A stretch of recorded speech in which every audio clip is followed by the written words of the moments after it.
guys! For today's video, we will be exploring a UNESCO World Heritage Site, Vora, Portugal! It's a well-preserved old town center, still partially enclosed by medieval walls and many monuments dating from various historical periods, including a Roman temple. But we will go first inside to a scary bone chapel. Let's go!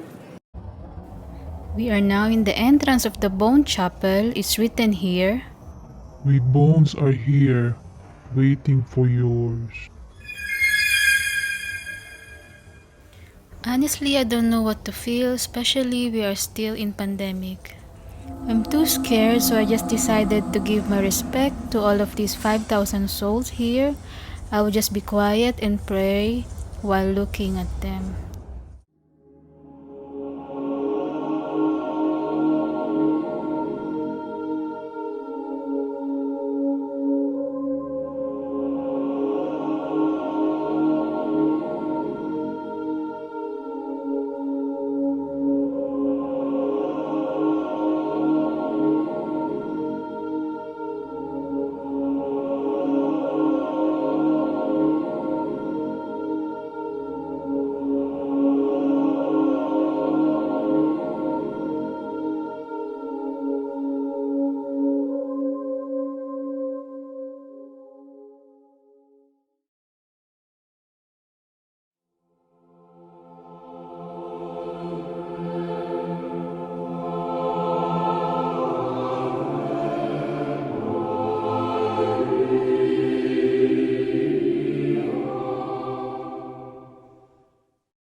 It's a bit dark inside. Here's some of the close-up photos.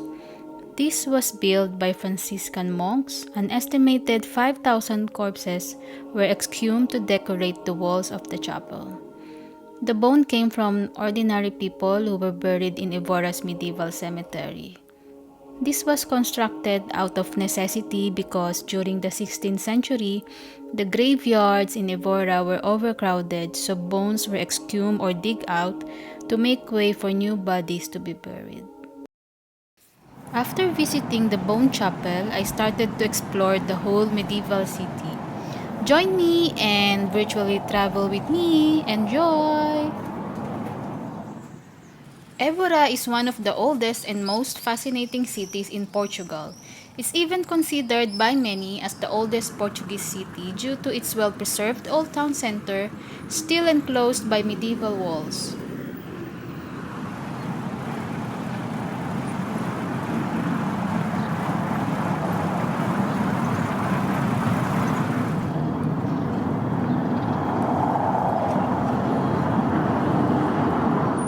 Évora is listed as a UNESCO World Heritage Site with a population of 50,000 inhabitants and located 135 km or 84 miles east of Lisbon.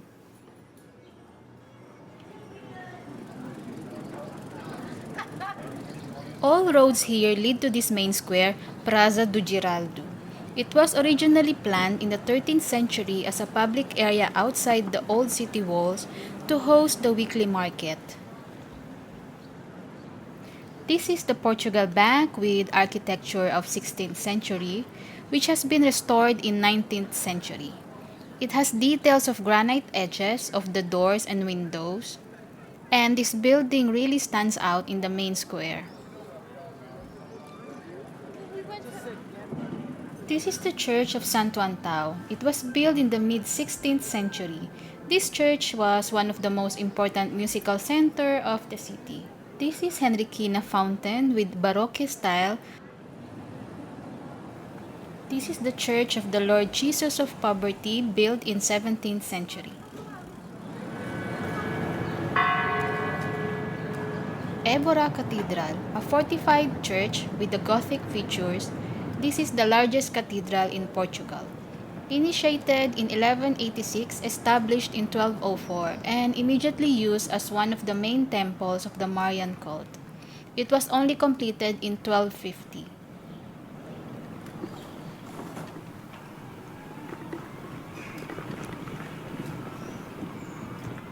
We are now entering São Miguel Palace, built in 13th century.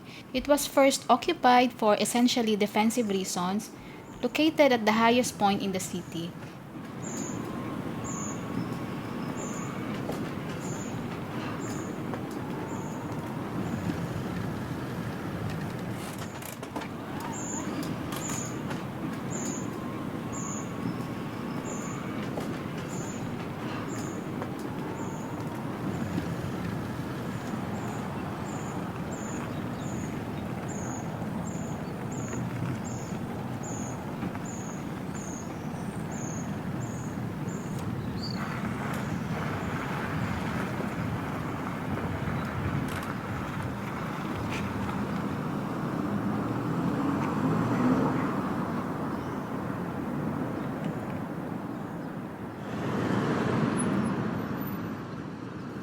Outside city's medieval walls is a scenic bike route of Evora's Aqueduct. This was erected between 1532 and 1537. It has Renaissance style that provided clean drinking water to the entire population of Évora.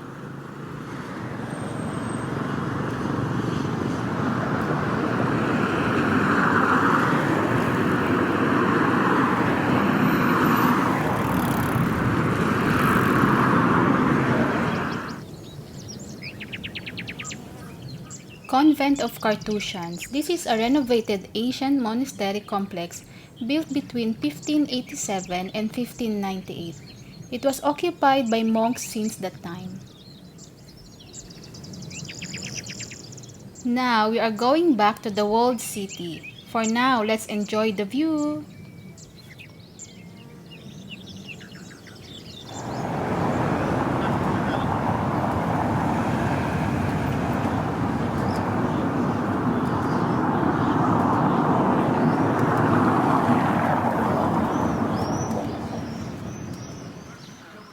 This is the Roman Temple of Évora.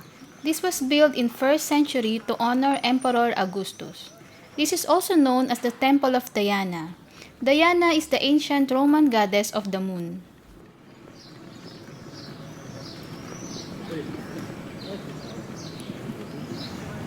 Jardín de Diana. This is located next to the Roman temple.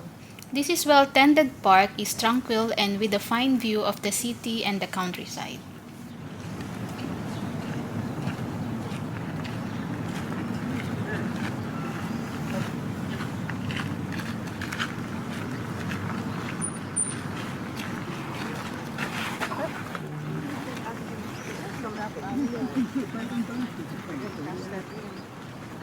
Around the windows, stone or something just to link it back.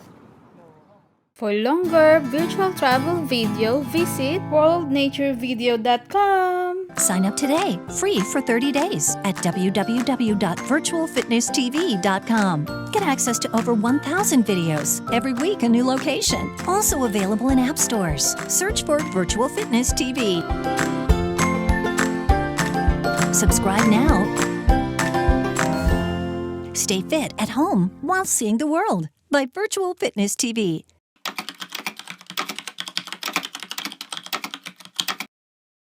Thank you